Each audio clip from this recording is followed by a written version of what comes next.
Thank you for coming, everyone. This is a community-wide organizing project. This has been the result of work by many organizers across this community, and unfortunately our microphone doesn't get any louder, so we'll just have to be quiet and try and listen while each speaker goes. I'm a graduate student in history at UL, and I'm an activist and organizer here. So I'll be trying to provide some kind of perspective. In 1967, 155 cities across America burned in acts of mass resistance. That summer would come to be known as the Long Hot Summer of '67. Now, this was a time when the federal government had to at least pretend to care about racial justice. So the Johnson administration commissioned a report, the Kerner Commission Report. And it said that America's structural racism was increasingly producing two societies, separate and unequal. The federal government told us then, half a decade after the passage of federal civil rights legislation, that the structure of our society and our economy was working against black people. The only thing that's structurally changed since then is that racial inequality has grown, as has the political and military power of the police. And this racial inequality has grown in sometimes insidious ways: mass incarceration, poverty, comorbidity. It's not just de jure legal exclusion anymore, it's de facto racial inequality built into our structure. Yes. And some may choose to distinguish us from those courageous freedom fighters in Minneapolis. They may say that we are the good, peaceful protesters next to those they might wish to demonize in cities across America. And they may say that racism just doesn't work the same way in our small Cajun town. We must face the reality that slavery and its afterlife continue to animate almost every aspect of life in America. Yes, sir. And we must face the reality that perhaps despite our best intentions, and this is as white people, we won't ever understand the most crucial piece of this puzzle. Yes, sir. Yes, sir. And we're here in solidarity with all those fighting for a just world. Yes. And this event may be peaceful today, but our city is governed by the same racial capitalism that has sparked rebellion in Minneapolis, and Atlanta, and Houston, and New York City, and Los Angeles, and cities across the U.S. Yes, sir. The vast inequalities here in this city will only continue to foreclose every other option until the only path we will have is mass resistance. Yes, sir. If we're to solve racial inequality undergirding these rebellions, it will take much more than kind intentions and a peaceful protest on a Sunday. Come on.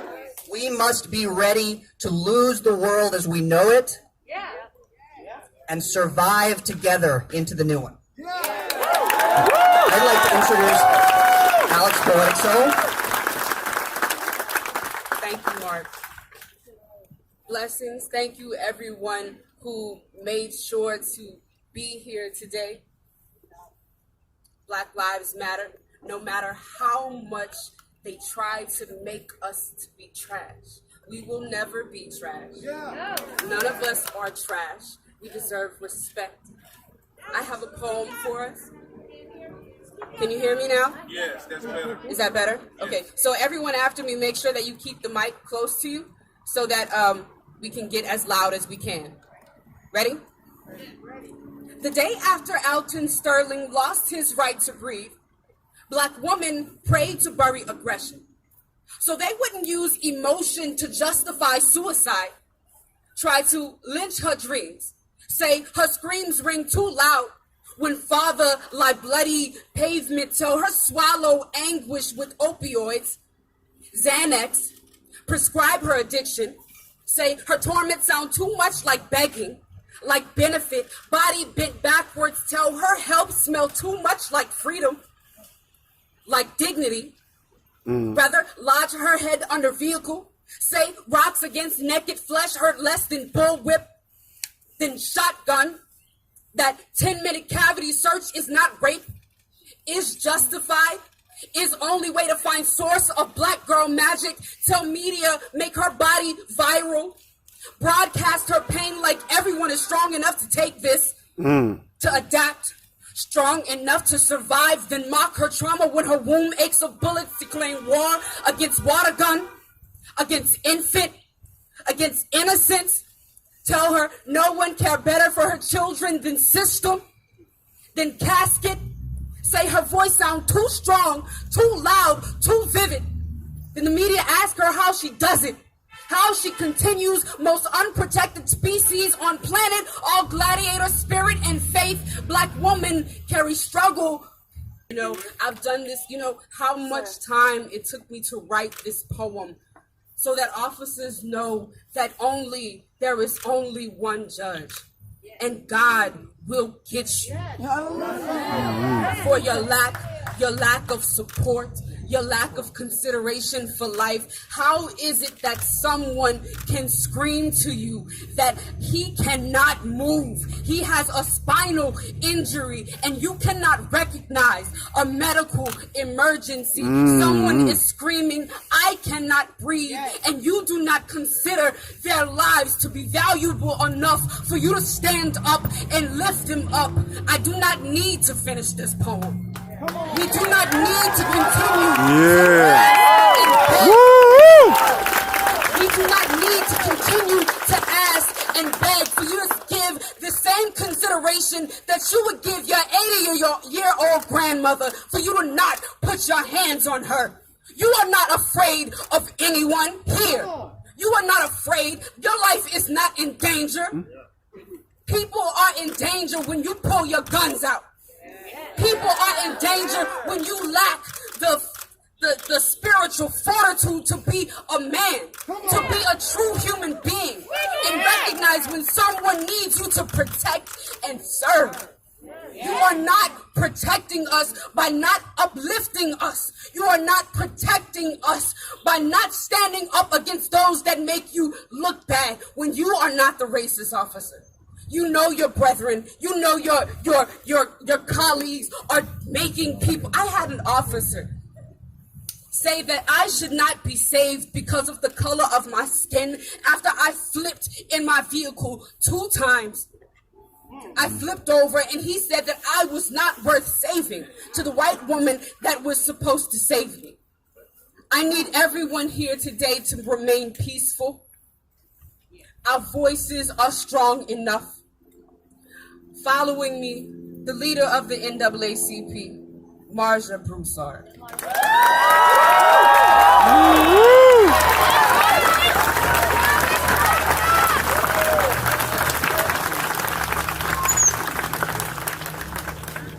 Well, good afternoon. Here we are again. All right. The NAACP is the oldest civil rights organization in the United States of America, celebrating 111 years this year. Yeah. The brutal and horrible murder of George Floyd, Breonna Taylor, Ahmaud Arbery has shaken the United States of America. Words cannot accurately describe what that feels like. Words cannot accurately describe what that feels like. Of course, our condolences to the families of George Floyd, Breonna Taylor, and Ahmaud Arbery. We stand in solidarity with our sisters and brothers in Minneapolis, Kentucky, and Georgia. And I see Reverend White here, Victor White. Most of you may know his story. He was killed while in the backseat of a cop's car. while he was handcuffed. Go figure, huh? I didn't sleep much last night because of the anticipation of today. I thought to myself, wow, it's going to be hope out there today. Wow, there's going to be promise out there today. My God, we are tired. We are sick. We are sick and tired of being sick and tired.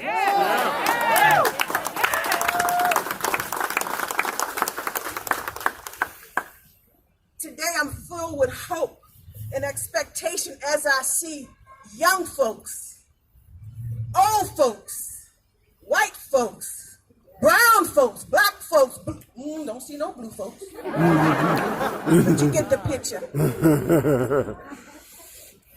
I have a message for law enforcement. The message is, we want you to know that we're human just like you.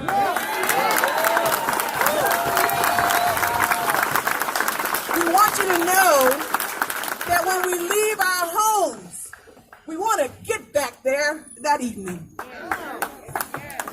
We want you to know that we have families. We're human. We feel, we fear, we eat, we sleep, and we do a number of other things just like you. Law enforcement, your life is not, let me repeat that, your life is not more valuable than anyone standing here today. All of our lives are valuable.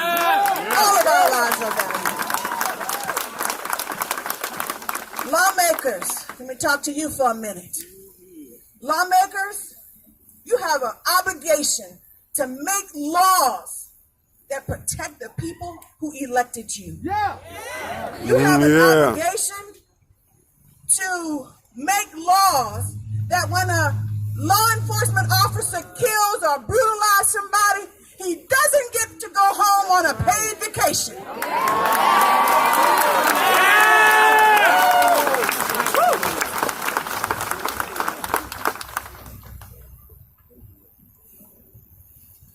I want you to give yourselves a hand for being here today. Give yourselves a hand for being here today. Give yourselves a hand for being here today. People standing up together, a voice in unison for change. Change that we black folks and a lot of white folks have known that needed to be changed years and years ago. So I applaud each of you because, you know, we got Facebook Live, so they're going to see you. And we got the media's here. They're going to put you on TV. So you're really taking a stand, and I appreciate you for it.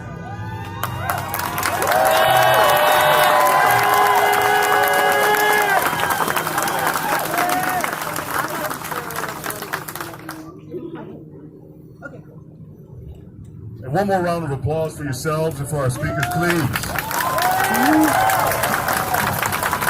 Just want to give you guys a heads up. We have petitions going around. Please sign the petition. Once you're done, or the last signature, find one of us, find myself, find Ms. Marja, Mark, and hand us the petitions, and we'll go ahead and get those sent off to where they need to be. The next speaker we'll have is Jackie Cochran. Round of applause, please. Moving your mindset. Good morning. I'm representing Move the Mindset. Move the Mindset is a nonprofit that's been in existence for several years by Fred Prejean. Fred says he's sorry he could not be here. Forgive me. All I can say is that as a citizen of the United States, when you see any injustice against any citizen, it hurts us all. And so for that reason, Move the Mindset is here to stand in solidarity with all of you and with this movement. And education is a big component of Move the Mindset. People do not know their history. And so that is one of the jobs we do. I can't follow Alex and I can't follow NAACP Marja, but thank y'all for hearing me. All right. I'd like to introduce one final speaker, the chosen one.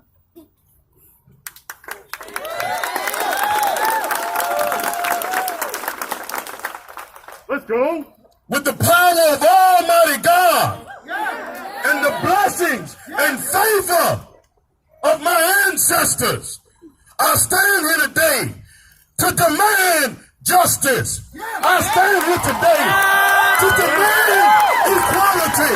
I stand here today to demand liberty. Yes, sir. I am not asking for anything. I am a free man.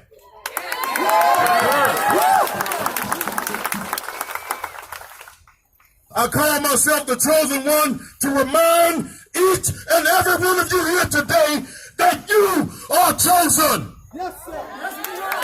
And that anything going on in our world is our fault. So we have to fix it. That goes for every breathing soul out here.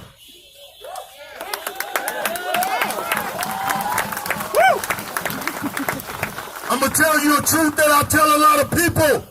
When I see you, I see God. Every human being on this earth has the power of God inside them. And many of them are using it to betray us. They're using their powers to be evil. I'll stand here today and let you know that we have the power to change this world. If our ancestors can do it, so can we.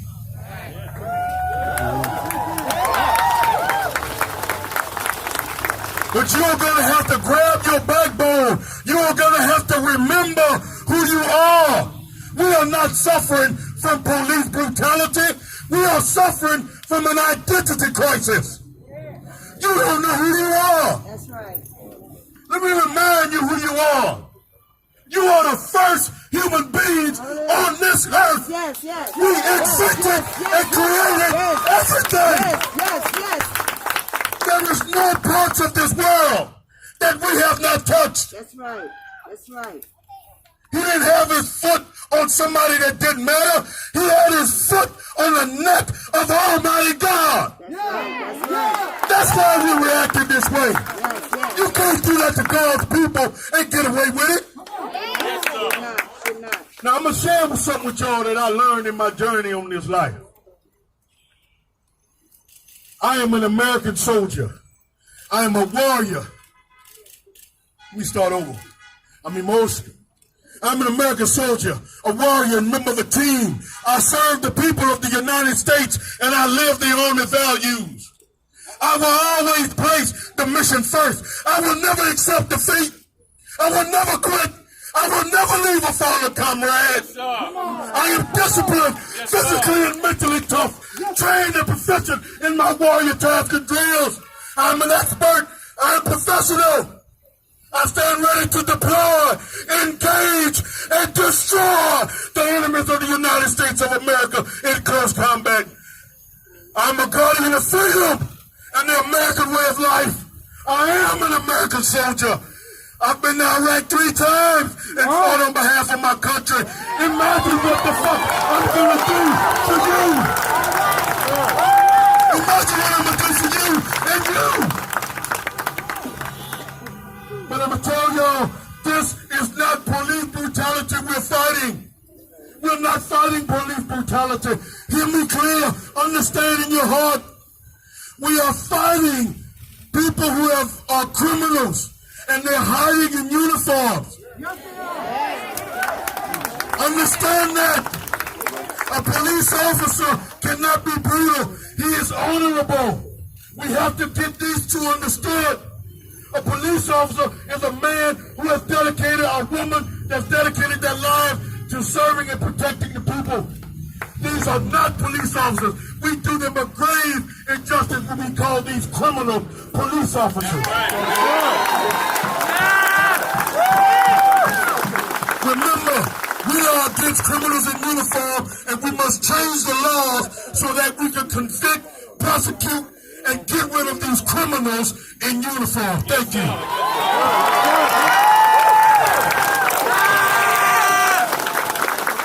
One last round of applause, y'all. Oh. All right, so now we're going to convene. Say, Mark.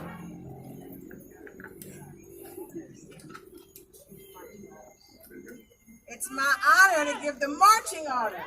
So the marching orders are two things. Actually three. Might be four. It's been a long day already. Nonetheless, we want people to register to vote. So these cards are going around. If you are not a registered voter, just focus your phone on the QR, and it'll take you directly to the registrar's office to vote. Okay. Secondly, the second part of this is a demonstration. So what we're going to do is quietly go to the sidewalks on every side of University and Johnson Street for as long as it will take us. Now I'm thinking 8 sides with all these people here. All right. I think we ought to cover a mile on each end. What do y'all think? Quietly, non-violently, show our signs, and of course we can chant. And one of the chants is, what do we want? Justice. When do we want it? Now. What do we want? Justice. When do we want it? Now. What do we want? Justice. When do we want it? Now. Another chant is, no justice. No peace. No justice. No peace. No justice. No peace. And another one, you guys already know all of these, right? Yeah. Hands up. Don't shoot. Hands up. Don't shoot. Hands up. Don't shoot. All right, let's hit the sidewalks, ladies and gentlemen. Thank you so much for being here. God bless each and every one of you.